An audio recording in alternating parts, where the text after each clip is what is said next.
ইবনে মাজার ভিতরে হযরতে আবু হুরায়রার রওয়ায়াত, হযরতে আবু হুরায়রা রাদিয়াল্লাহু তাআলা আনহু বলেন, আবি হুরায়রা রাদিয়াল্লাহু তাআলা আনহু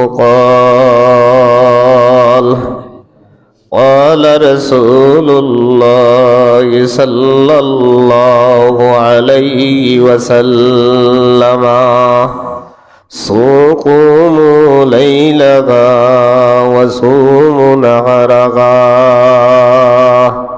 রাসূলুল্লাহ বলেন সাল্লাল্লাহু আলাইহি সাল্লাম, নিসফে শাবান 14 তারিখ দিবাগত রাত্রে তোমরা একলা একলা, ভালো করে হাদিস বুঝেন, একা একা সুমু কুমু লাইলাহা, একা একা কি করো? নফল ইবাদত করো।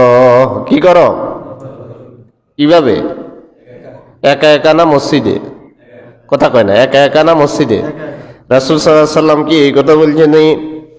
নিসফে শাবান রাত্রিতে তোমরা ওয়াইজু লাইলাহা, রাতের বেলায় ওয়াজ করো আর ওয়াজ শুনো।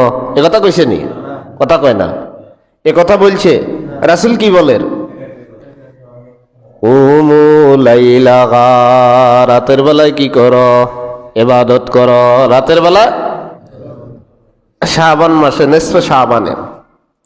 ওয়াসুমু নাহারাহা, দিনের বেলায় কি রাখো?